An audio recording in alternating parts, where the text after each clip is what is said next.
إلهي لست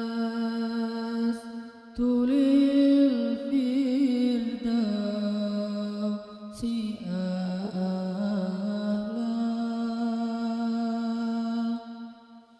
ولا أقوى على النار الجحيم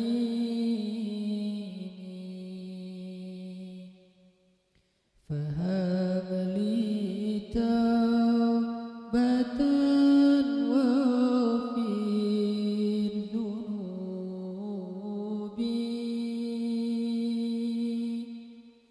فإنك غافر الذنب العظيم.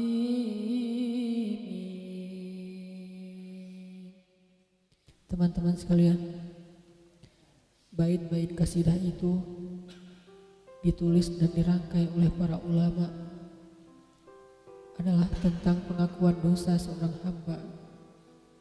Ketika seorang hamba berada di puncak penyesalan dan merasa tahu diri bahwa dia adalah seorang hamba yang kotor, sehingga dia mengatakan, Ilahi lastu lil firdausi ahla. Ilahi, sesungguhnya saya tidak layak masuk ke surga Firdaus. Saya kotor, saya hina, saya penuh cela, saya banyak aib, saya banyak dosa. Sangat tidak layak saya masuk ke surga Firdaus-Mu ya Allah. Tidak ada satupun amal yang bisa saya banggakan sehingga menjadi jalan bagi saya masuk ke surga Firdaus-Mu ya Allah. Kita harus merasa diri kita rendah di hadapan Allah. Itulah kenapa kita sujud. Dan Allah suka kepada orang yang merendahkan diri di hadapannya. Itulah kenapa Allah suka kepada hamba yang bersujud. Seandainya pintu surga itu terbuka dengan kunci amal solih, saya tidak punya kuncinya ya Allah. Saya beramal solih tetapi belum layak untuk membuka pintu surga. Saya sholat, saya puasa, saya tarawih, saya sedekah, tapi semua itu belum cukup untuk membuka pintu surga karena keterbatasan amal solih saya. Masih banyak kesalahan dalam amal-amal yang saya kerjakan karena saya bodoh ya Allah. Lalu bagaimana nasib saya kelak di akhirat ya Allah? Jika ditimbang-timbang, sungguh kedurhakaan saya lebih sering daripada istighfar saya ya Allah. Saya tidak pantas menjadi penghuni surga ya Allah. Wala aqwa 'alan naril jahimi. Tetapi saya juga tidak akan kuat dengan azab neraka jahim-Mu ya Allah. Karena sesungguhnya tidak ada satupun dari makhluk-Mu yang sanggup merasakan azab neraka. Semuanya takut kepada neraka-Mu ya Allah. Jangankan 1 tahun, jangankan 1 bulan, jangankan 1 hari, sedetik pun tidak akan sanggup ya Allah. Karena saya mendengar sesungguhnya Rasulullah SAW bersabda, azab yang paling ringan bagi penduduk neraka adalah dipakaikan baginya sendal terompah dari api yang membakar kakinya sampai mendidihkan kepalanya. Itulah azab yang paling ringan di neraka untuk orang yang paling ringan berbuat dosa. Bagaimana dengan saya ya Allah? Dosa saya banyak, saya pernah durhaka kepada ibu bapak saya. Itu saja sudah cukup bagi saya mendapatkan azab yang lebih besar di neraka, dan saya tidak sanggup ya Allah. Saya pernah durhaka kepada ibu saya marahi ibu saya karena 1 kesalahan. Padahal saya lebih sering berbuat salah dibandingkan ibu saya.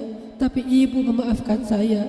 Ketika di waktu kecil saya memecahkan barang-barang ibu saya memungut barang-barang itu sambil tersenyum, membelai kepala saya, mengatakan nasihat-nasihat yang baik. Sama sekali ibu saya tidak marah kepada saya saat itu. Tapi ketika telah dewasa, tidak sengaja ibu saya yang sudah tua renta kadang memecahkan barang saya, merugikan sedikit saja dari harta saya marah seperti setan ya Allah. Saya bentak ibu saya ya Allah, bahkan kadang membuat ibu saya terluka, kaget, takut. Pantaskah seorang ibu merasa takut terhadap anak yang dia kandung 9 bulan, yang dia lahirkan dengan taruhan nyawa, yang dia susui dengan darah dagingnya, yang dia didik, dia jaga, yang dia berjaga di malam hari tidak tertidur demi untuk menjaga anaknya dari seekor gigitan nyamuk? Pantaskah ibu merasa takut terhadap anaknya sendiri? Cukup satu dosa besar saja durhaka kepada ibu membuat saya pantas masuk api neraka. Belum lagi dosa saya kepada ayah.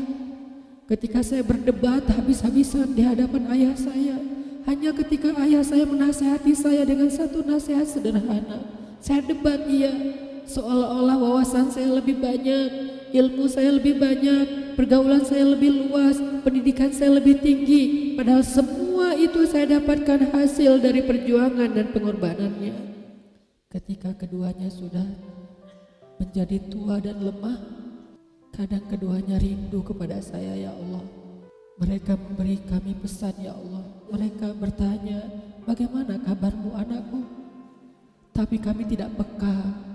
Hati kami tertutup dengan ego dan sombong. Kami tidak bisa membaca teks itu dari perasaan mereka. Kami hanya membaca teks mereka dan tidak segera membalasnya. Kami anggap teks dari orang tua kami tidak penting, masih bisa ditunda untuk dijawab nanti sore.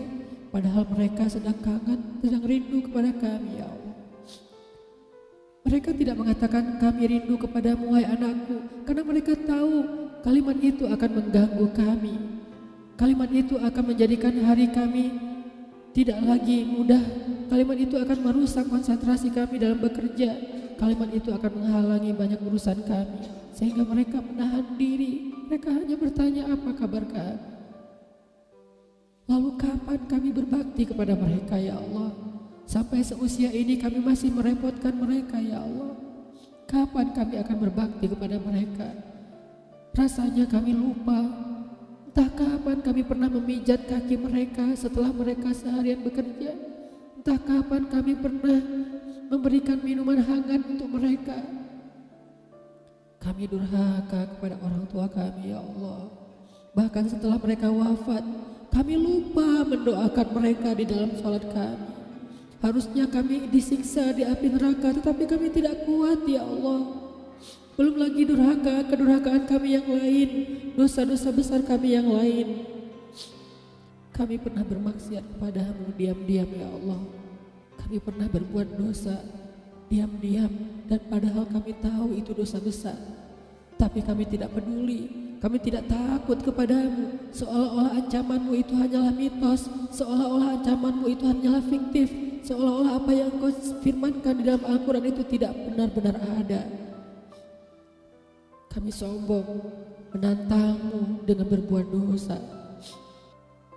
Banyak dosa yang kami tidak bisa menyebutkan satu persatu, ya Allah. Keluh lidah kami untuk menyebutkan dosa-dosa kami, ya Allah. Malu untuk menyebutkan dosa-dosa kami, ya Allah.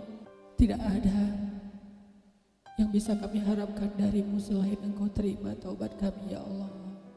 Fahabli taubatan, beri kami taubat yang nasuha, ya Allah. Terima taubat kami, ya Allah. Kami belum berani meminta surgamu, kami juga tidak akan kuat dengan nerakamu. Kami meminta terimalah taubat kami, penyesalan kami, janji kami untuk kembali kepadamu, memperbaiki diri. Teman-teman sekalian, mari kita baca bait itu dengan penyesalan.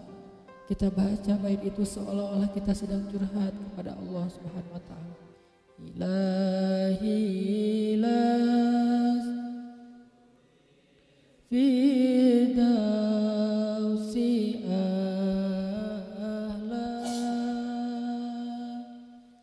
wala aqwa ala nari jahimi fahabli